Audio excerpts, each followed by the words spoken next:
Hi everybody, this is Alchemist 2, and as once again I'm back again with another movie review.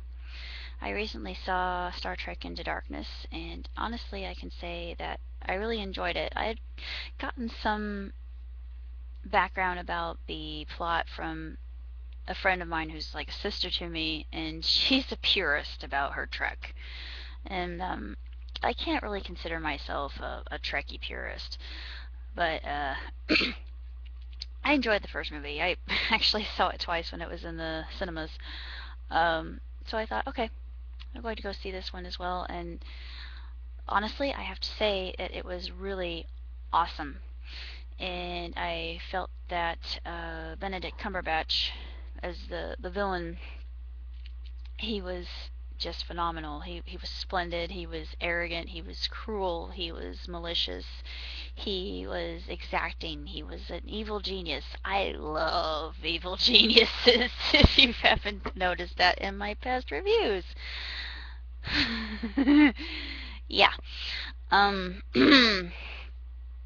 he came across as arrogant and wry, and I really like that sense of megalomania. Um, he played that to a T, and he really did a sensational job. I just think that he was tremendous, and the whole movie itself was really amazing. Just the visual effects, the costumes, the actors and actresses who provided the roles. Like in the first Trek, with a new timeline, it was done in such a way that everything was explained as it happened, and it really made sense. And the storyline had a really pleasant flow to it, and the mechanisms of the plot were like a well-oiled machine, I felt. Sorry to use all these metaphors, but there's actually a scene that Bones is criticized for using too many metaphors, but I do that too, so oh well. Um, I like to think that the film warrants 2 thumbs up, 5 stars, hands down, all across the board, no questions asked.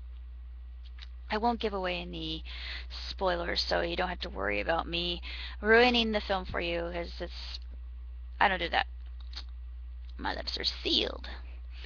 Um, Unlike the first film, which is very light and frothy, excellent entertainment, it has a more ominous setting. Hence, you could probably have gathered that from the title, Star Trek Into Darkness. But um, there's a lot of uneasiness about this particular chapter, and they leave something open. I felt. Well, this is just my opinion. I'm not going to say what, but they Abrams leaves an opportunity for one of the characters to reappear if there should be a third Trek. I don't know if there is or not. I haven't gone to Dark Horizons and Lord knows how long. I discovered that website by happenstance, and it has been my go-to guide for rumors and information about whether a movie is greenlit or not. And it's very accurate. It's darkhorizons.com is just a really um, astronomically written website, and I'm going to plug it right here, right now. Go to darkhorizons.com, and you can get schedule of films coming out. I think they have it updated to about 2015, I think. I'm not entirely sure of that, but the last time I checked, they did. Um, Pretty accurate. And the rumor mill is very interesting as well. Now, the whole story with Into Darkness itself is fascinating, I think. And as usual, I can really relate quite a bit to Spock, because in a situation Um, I'm the more analytical type, and I like to be on the side of following. Well, I kind of bend the rules a little bit toward my advantage, but most of the time I follow rules, and I'll always mention something about safety and and I'll say, did you really think that through? Are you certain you want to continue with that action? Is this the way that he speaks in his vocabulary? I'm exactly like that. But unlike Spock, I'm an emotional person. Um, there was a scene in this film that really made me cry, and I was not expecting that. I thought, no, I didn't want to cry, but it did make me cry, and it was just very touching to me, and it's it was a visual representation of what friendship truly is, and I have to say that I'm very fortunate to have people in my life that I could say would die for me, and I would die for them too. I wouldn't be against sacrificing myself for their well-being, of course not. If I didn't do that, I wouldn't be a very good friend. Excuse me.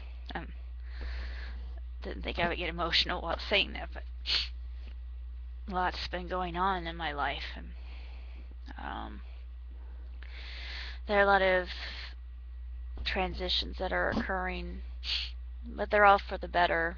I'm going to do a little bit of an update, actually. Uh, where to start? On the 10th, I will be beginning my externship as an EKG monitor. I'm not really sure how long I'll be doing that. I'll be doing it so long as the position is open. Let's see, I'll probably be going into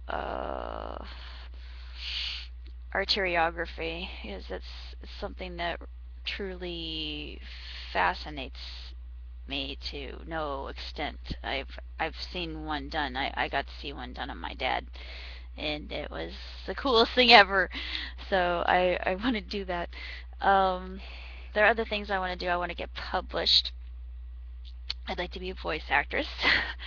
um, Parasail, skydive, ride some roller coasters, travel the world, visit my friends, see some art, go to exhibits. I don't know. I've actually written down my bucket list. A lot of people say, "Oh, you're too young to have a bucket list." No, I don't think you're ever too young to have a bucket list. I think that if you have your priorities straight, you know where you're going. And dreams are the seeds of reality, as one famous seer once said. I don't know if it was Carlos Castaneda. I can't remember who said that, but it's one of my credos. Um, One of the other things that I'm currently doing, I am in the process of writing a script. I'm going to be writing another script in the near future. It's a version of one of my favorite folk heroes, Robin Hood. Yeah. The um, Anglophilia is coming out again. I can't hide the fact that I am an Anglophile. I'm also a Francophile and a Russophile and a Japanophile. Um, I don't really know how far I lean toward all those. Um, I could say I just love different cultures. Like my dad had a very all-encompassing term for that. He called me a culture vulture. I am a culture vulture. This is true. I couldn't have explained that any better myself. Let's see. I'm planning on seeing After Earth fairly soon. It's coming out tomorrow. Woohoo! Sorry. I'm just a little excited about it. I typically don't get very eager about films, but I the writer of the story initially was one of my idols. So yeah, the geek side of me is just so happy she could positively burst. I am writing some parodies. Uh, I've got one that I'm writing for spring. It's done to, I think it's Def Leppard, their version of Hysteria. You know, Hysteria, na na na na na, and you got a feeling, can I get you hear it? Na na na na na. That, you know, that tune. The other one is it's inspired by Homes.com. I actually took um, I've got it right here, and I found this on uh, DeviantArt. Is I took a quiz, and it said that I was Vriska, and I know my sign's Scorpio. I didn't really agree with that. I thought, no, because I've you know, I read my horoscope daily, and there are a lot of things that are said about Scorpions that just are true. And I'm kind of a mesh of Libra and Sagittarian and just a variety. Um, but I took the true patron troll test, uh, and my my main patron troll is very very. I thought, yep, because I'm a lot like she is. Yeah, I love wearing colorful clothing. Yes, I love to swim. Heck yes, I love the ocean. I could live at the ocean. I get excited easily. Oui. I'm very perky and energetic. Mais oui. I am optimistic. Oh yeah, fearless. Only if, well, I wouldn't say I'm entirely fearless, but there are some things that scare me. There are a lot of things I would like to try that probably would label me as fearless. I'm stronger than I look. Also true. I love looking after animals. Yes, and I actually talk to animals too. And animals like coming to me. I seem to have an animal magnetism.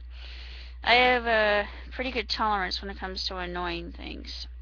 I have a slightly rude and insulting side at times, but it doesn't come out often.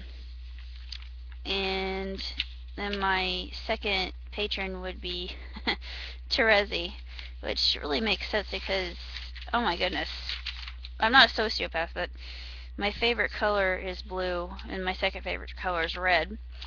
I absolutely adore dragons. I love plushies. I love to roleplay. I'm always smiling. I'm interested in law. Yeah, I am interested in law. I like to draw, and I can be flirty. And then I have a tie. My next three, it's a tie between Nepeta,